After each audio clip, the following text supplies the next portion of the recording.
I was just praying that he didn't turn and shoot anybody else, because I was like, I don't want my mom to have to ID me in a body bag.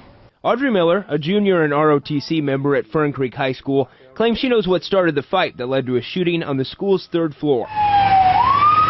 Audrey remembers the student who allegedly became the shooter coming into her 4th period class upset. And he went over to the teacher and he was just asking if this $100 bill, he pulled out a $100 bill and was like, is this real?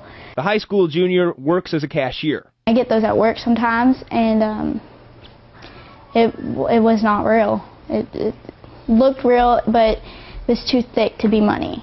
And so it ended up, it wasn't real, and I told him, I was like, this isn't real. The student then threatened to beat up another student who gave him the $100 in exchange for an iPad. He made a comment that I hadn't taken into consideration, but he was like, I'm going to put this whole school on lockdown. Audrey claims she and the other students from her class followed the alleged shooter, who used the time between the 4th and 5th period to look for the young man who bought his iPad. Curiosity, we wanted to see a fight. She watched the alleged shooter throw the money in the student's face and threaten him. He was like, you know where I stay, you know, we can fight, I'm going to smoke you after school. And by smoke, he meant shoot him. Cool. So, you know, you didn't expect him to pull out a gun and shoot him right there in the middle of the hallway. Audrey says the student getting threatened just walked away from the confrontation. I just saw him reach for his waistband, and I saw something silver and shiny just pull out, and I recognized it as a .22 revolver, and I was like, oh God.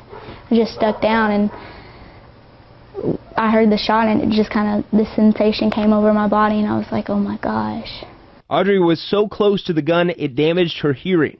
It felt like I had cotton balls stuffed in my ear. She went downstairs to her class while police searched for the student. You can see police surrounding his house, guns drawn, before they later arrest the sophomore between 15 and 16 years old on Hummus Trace. Audrey texted her mom, who immediately joined the hundreds of other parents outside in Fern Creek Park. She was searched and was evacuated with the rest of the student body.